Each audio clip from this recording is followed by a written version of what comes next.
listener production. Hi, Sasha Barbagat with you. Welcome to The Briefing.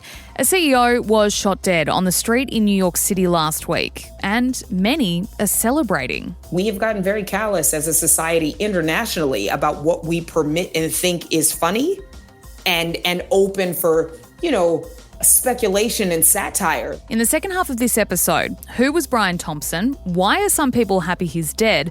And what does it say about the current cultural moment? First, though, time for the headlines with Chris Spiru. It's Tuesday, December 10th.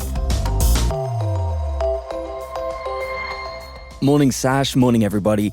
Anthony Albanese has announced a special task force to combat anti-Semitism in response to 3 recent attacks against Australia's Jewish community, the latest being the firebombing of a Melbourne synagogue. This is in response to the attack last Friday morning that is now the 3rd arson attack after the attack on Josh Burns' electorate office and the Sydney Woollahra car incident. Operation Avalite, headed by the AFP, will include 21 federal officers and analysts experienced in counter-terrorism. They've been tasked with investigating threats, violence and hatred towards Australia's Jewish community and politicians. The announcement followed a formal declaration that the arson attack on the Adass Israel Synagogue in Ripponlea was a likely terrorist incident, upgrading the investigation to come under the Joint Counter-Terrorism Team, which includes the AFP, Victoria Police and ASIO. Joint counter-terrorism teams include the best terrorism investigators in the country, and a JCTT investigation unlocks more powers, more capability and more intelligence. That was AFP Deputy Commissioner for National Security Chrissy Barrett speaking there. Yeah, it's expected the Prime Minister will visit the Melbourne synagogue this week, and while police haven't disclosed details of the investigation, there are 3 suspects that are actively being considered at the moment. Now, Opposition Leader Peter Dutton, who visited the synagogue yesterday, is using this to continue to take swipes at the PM for his response to not only the synagogue attack, but anti-Semitism in Australia in general. The Prime Minister should have stood up a multi-agency arrangement to start with, a task force to deal with anti-Semitism. We've had a 700% rise in anti-Semitic conduct over the course of the last 13, 14 months. And the Prime Minister's been trying to please a domestic political audience. And the problem there is that you just can't walk both sides of the street, which is what the Prime Minister's tried to do. So that was the opposition leader speaking on Sky. Meantime, all Jewish people around the world have been told to reconsider travelling to Australia by a US-based Jewish human rights organisation. This is the Simon Wiesenthal Centre, which has warned about the risk of anti-Semitic attacks when visiting Australia, Chris. Yeah, which is interesting because it plays into what Peter Dutton is saying, that the PM is failing to act effectively against anti-Semitic attacks. But interestingly, that was Peter Dutton there speaking on Sky, and he kind of wanted to boil it down to a voting thing. He's kind of saying that in delaying his response, in delaying his announcement of this task force by 3 days, so Friday to Monday, he's saying that he's trying to please voters in Western Sydney and inner city Melbourne. And it's just such an interesting thing to me because it's like, Albo's kind of damned if he does, damned if he doesn't. He's not popular in Western Sydney at the moment. That's a high concentration of Australia's Arab-speaking population. They don't like Albanese at the moment because of his position and what they're viewing as a really weak response to what's happening in Gaza and Lebanon right now. Yeah, it's so true. Also, Peter Dutton fails to mention that there's a process that had to be followed. The meeting between Victoria Police and the AFP was yesterday, which determined that it was a terror attack. Yeah. Prime Ministers can't just be running around declaring things terror attacks without proper backing from official bodies, right? But look, what we're seeing here play out is classic political culture wars. And unfortunately, Australia is starting to dip into that American style of campaigning where it becomes less about policy and more about, well, how can I make this an issue? How can I turn something that's not political into a way to convince people to not vote for my opponent and to vote for me instead? Dutton on Sky yesterday also spoke about his decision to only speak in front of the Australian flag at his own press conferences. He said the Indigenous flag, and this is a quote, is dividing our country unnecessarily. He then invoked things like Woolies not selling Australia Day merch and pubs deciding not to host big celebrations on January 26 as, you know, these political issues, which at the end of the day, they're not. It's cultural. It's how we as a society want to run how we live, work and play. And it doesn't have to be political, and that's not what we should be basing our votes on come next year when we're asked to decide who the next Prime Minister is. Let's have a listen to that grab. We are united as a country when we gather under one flag, which is what we should do on Australia Day. We should value and respect our heritage, and we should also speak a lot more about our migrant story, the incredible people who came here, particularly in the post-Second World War period, with nothing. Yeah, so as I said, it's all very American and unfortunately is designed to pit us against each other. So hopefully as we head closer to the election, what I would like to see is more policy discussions. What are these people actually going to do to address the cost of living, to address the housing crisis, all of those sort of things that matter to us in our everyday life, not whether a pub down the road is choosing to host a January 26 celebration. Australia has taken a big step forward in its defence capabilities amid the ongoing threat of China. The Australian Navy has become just the third in the world to acquire and test long-range Tomahawk cruise missiles. Our Navy chief confirming the test happened recently on board the HMAS Brisbane, which is stationed off San Diego in the United States. It's considered a show of force directed at Beijing, with Australia spending $1.2 billion to acquire 200 of the projectiles, and they have a range of 2,500 Ks and can obliterate large-scale land targets like aircraft and airfield SASH. The weapons will be deployed on 3 Hobart-class destroyers and future vessels, including the 3 Virginia-class submarines, which are set to be delivered under the AUKUS agreement. Something I wanted to mention with what Australia's moves in the Pacific in relation to the threat of China. We just signed yesterday a $140 million budget and security support package for Nauru. Now, what Australia has asked for in return is that we effectively get veto powers over many of Nauru's national security decisions.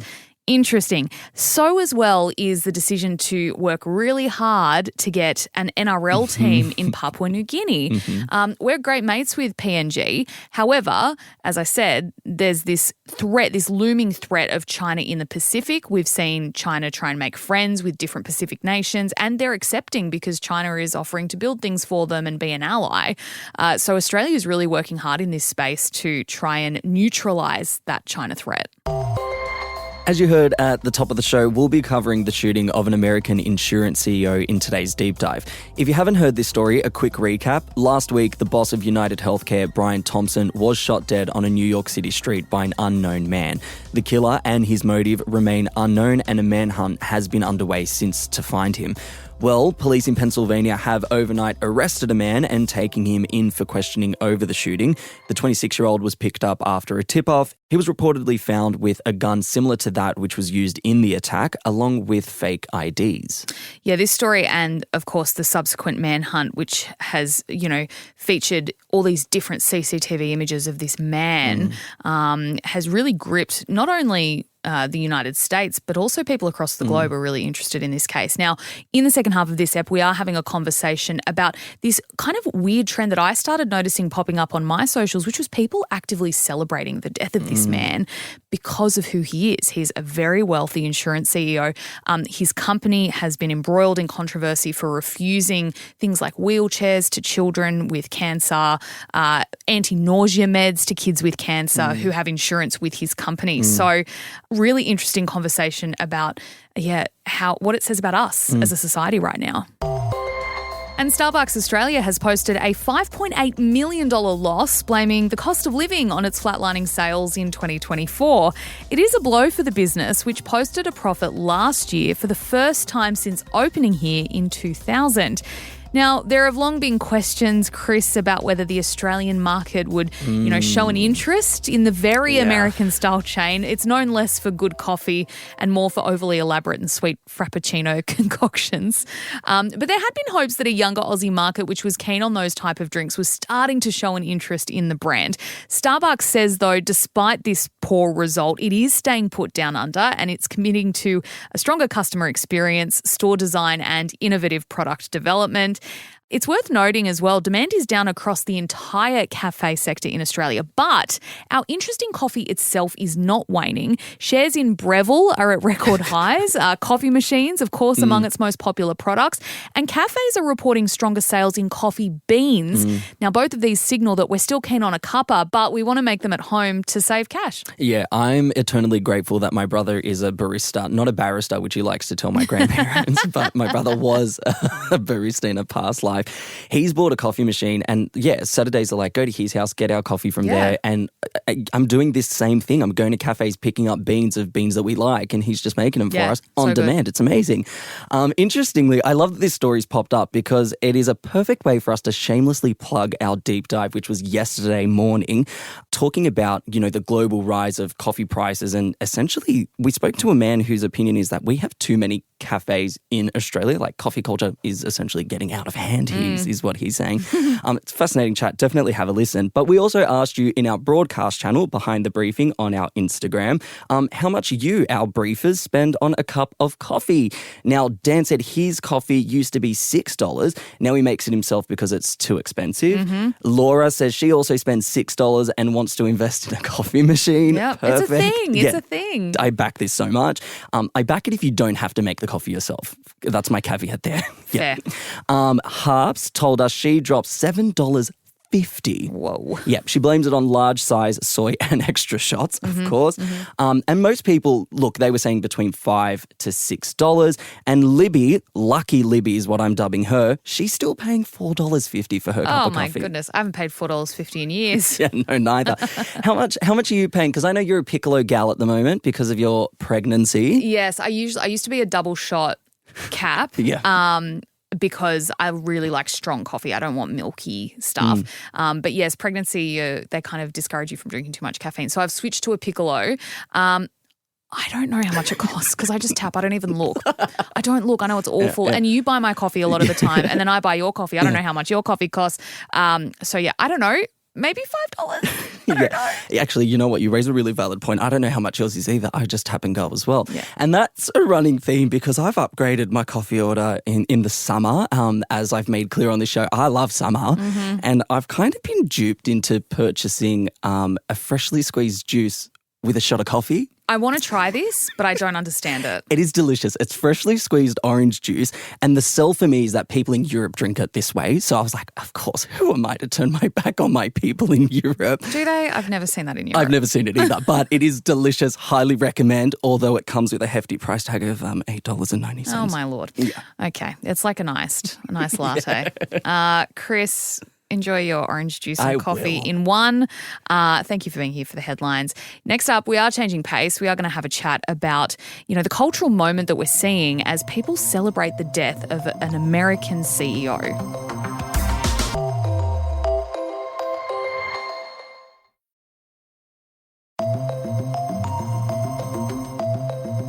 Hey, Bension here.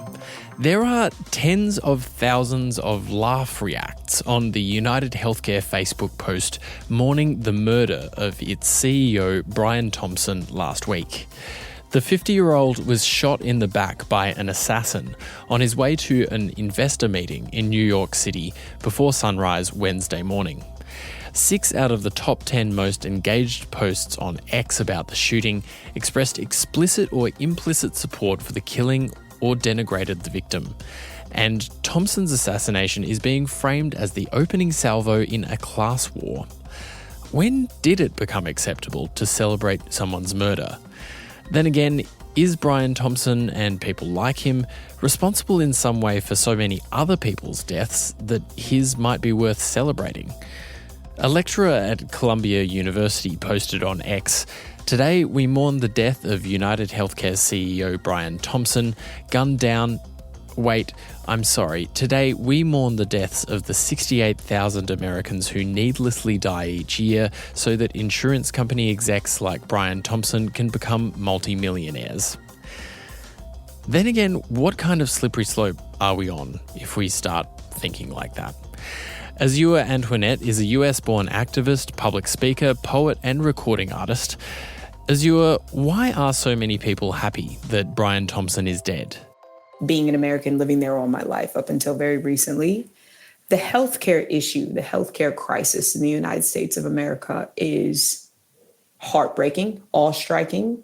It is impossible to have an objective feeling when so many people of a host of intersections and socioeconomic spaces get thwarted by a system that is claiming to, oh, we'll do everything we can to make every reasonable accommodation. People have lost loved ones, homes, and not to the benefit of, we mortgaged everything we had and thank goodness we were able to get this done in time. They've lost all of that and loved ones. So I don't necessarily know that it's him specifically, but I believe that the feeling and the vitriol and the space that people, American citizens, occupy around being dissatisfied, hurt, disenchanted with access and agency to healthcare is so much bigger than the man who lost his life.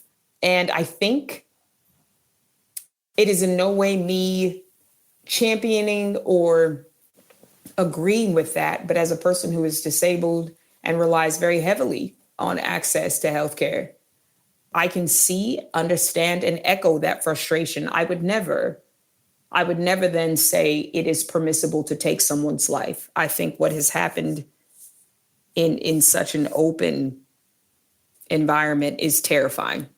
It's scary. It's scary. Is it shocking to you that some people, a lot of people actually, are reacting, not only in the US, but in Australia, very positively, jokingly, mockingly about this assassination? I'll be transparent. I wish I was surprised. It feels very on brand at the moment.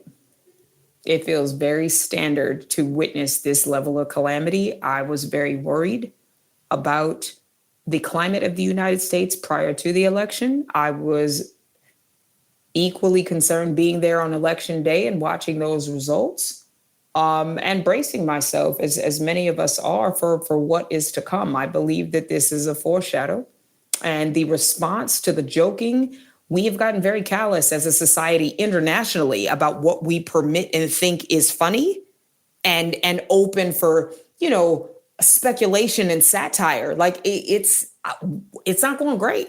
It's not going great. And that's not me being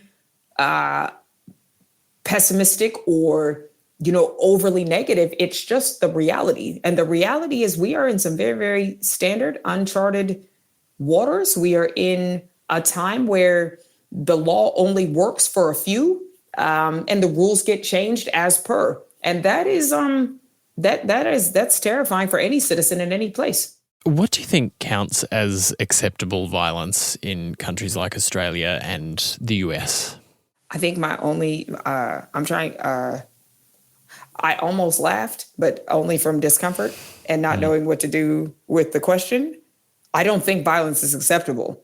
Is my answer.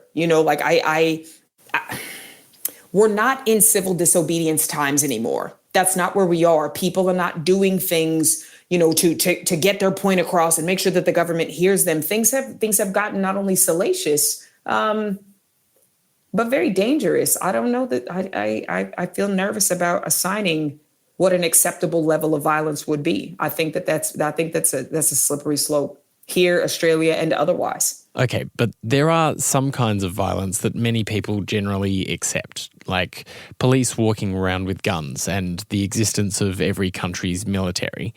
So do you think that acceptance is expanding right now from government violence to vigilantes angry at corporations?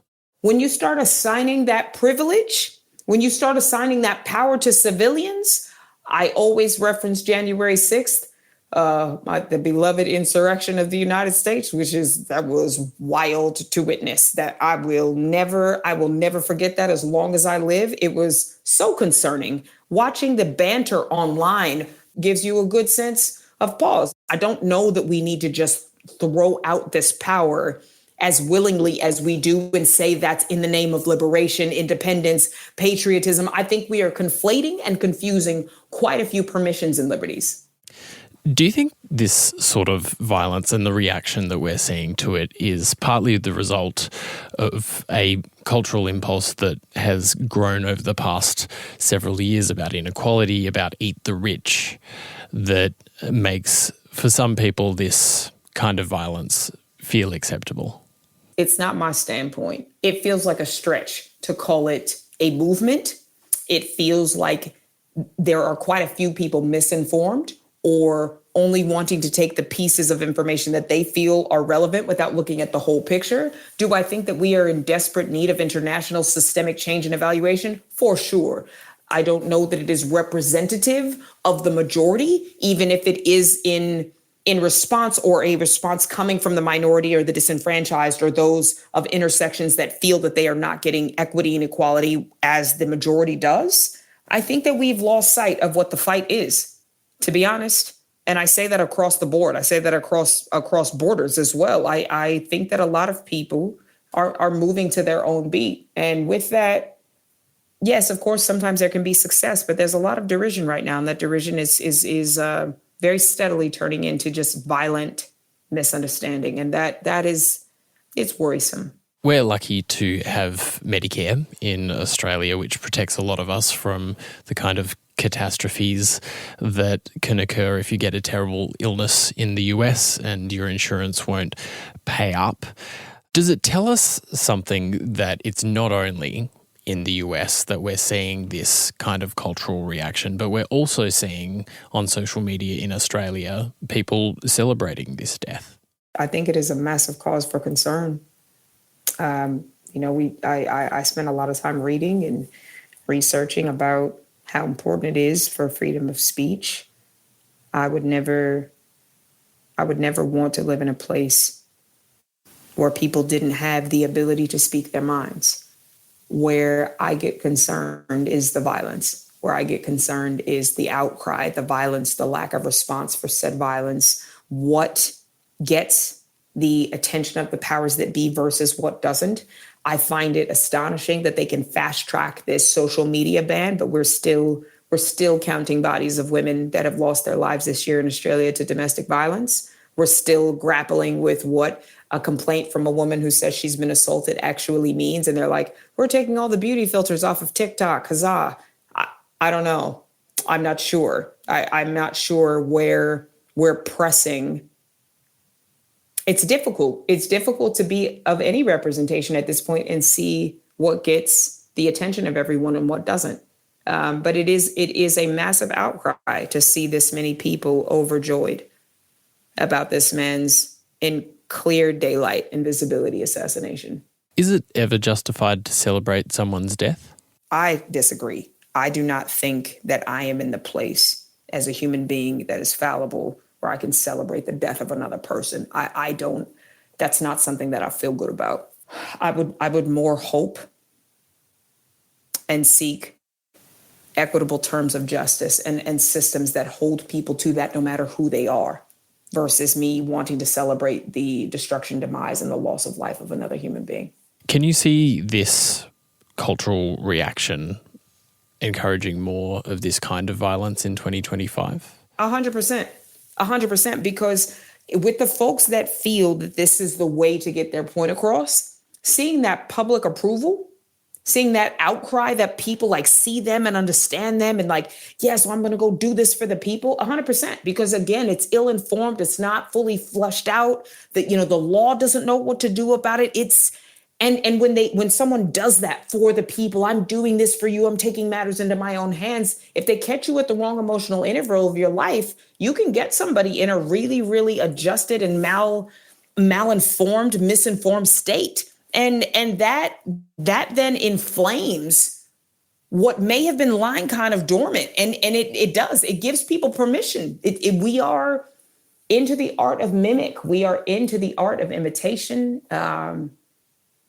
We are into public approval and people pleasing. And it doesn't matter who you are and where you live. That's a cultural pillar now of our social media society, likes and shares. And it's in everything that we do. Tell me you love me. Tell me I'm good enough. That whole thing. So it does not stop when it gets to the sinister and the macabre. It doesn't stop when it gets to violence. It is 100% not regulated, and that's a massive concern. Well, Azure, thanks so much for joining us today on The Briefing. Thanks for having me. Azure Antoinette there. She's a US-born activist, public speaker, poet, and recording artist. Thanks for listening to this episode of The Briefing. That's it for now. If you got something out of this episode, please do share a link on your socials or with someone you think might be interested. And you can always check us out on Instagram at The Briefing Podcast, and on TikTok and YouTube, just search Listener Newsroom. We'll be back in your feed this afternoon from 3. I'm Bension Siebert. Catch you next time.